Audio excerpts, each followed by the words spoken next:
You see, Alton, it takes more than macaroni and cheese to make macaroni and cheese. What's that? Because if we just cook that stuff together with that stuff, it'll end up looking like this stuff. That's not good eats. Good call. See, what we need is to bring these things together with a kind of edible glue. Like library paste? Kind of like library paste, but maybe something that tastes a little better than that. Come on, you got some whisking to do. Oh, bother. First step is to melt 3 tablespoons of butter over medium heat. We're gonna wait and let it completely finish foaming and bubbling so that the water's all out of it. And then after that, we're going to whisk in exactly the same amount, 3 tablespoons of flour. Go ahead, tap that in there. So this is the glue? Well, it's gonna make the glue. It doesn't turn into glue until we've got it completely whisked in, and we've gotta let it cook for a little while. In fact, once we've got this smooth, we're gonna cook it over low heat until it is the color of, well, about the color of your hair.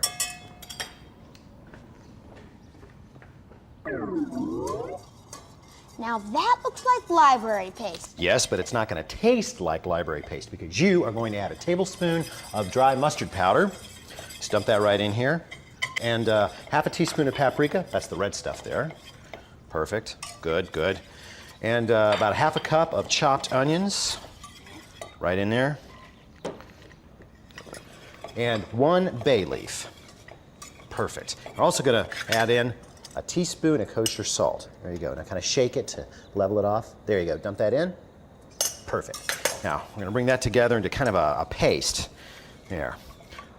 Okay, now slowly pour in 3 cups of milk. It's going to steam a little, so watch your arm, okay? There you go. Right down the middle. There. Nice and slow. Going to whisk the entire time. Keep going. Great. So, how's that? That is perfect. But I tell you what, let's get the bay leaf out. That's a little chewy, even for me. So what's the egg for? That's a little bit of a secret ingredient. It's going to add some richness, some extra creaminess, but we can't add it directly to the sauce because it's hot. It'll turn this into scrambled eggs. So tell you what, take your little spoon there and just put about a tablespoon or 2 of that into here. That'll increase the temperature slowly, which is what we need. There you go. Good, good. One more. There, see it's starting to thicken. Great. Okay, now you stir and I'll pour it right back in there. Okay.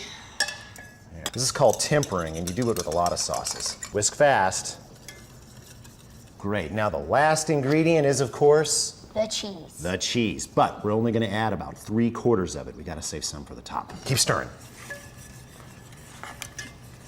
Now, once we've got all that worked in, all we have to do is fold in our noodles and add to the casserole. Now, last but not least, a layer of Japanese breadcrumbs. Well, why Japanese? Well, because they're very, very coarse, and so they're going to brown up a lot crisper. Hand me that melted butter over there, will you? I got a cup of these and a 1/4 cup of this. There we go. Now, the butter is going to help them to brown, and brown means crisp, and crisp is what a lot of this dish is about. It's about contrast between a crunchy top and a creamy interior. So just going to smear those on the top. There. Now, half an hour in a 350-degree oven. Soon, cookies of the world will be long forgotten. Uncle, Yeah. who are you talking to? Nobody.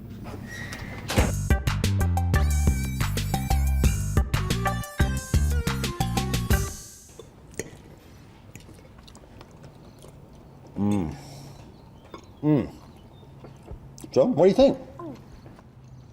Well, it's good, but I can't take it to school. What are you talking about? This is the best macaroni and cheese this side of a church social. Well, you see, my friends and I like the kind from a box.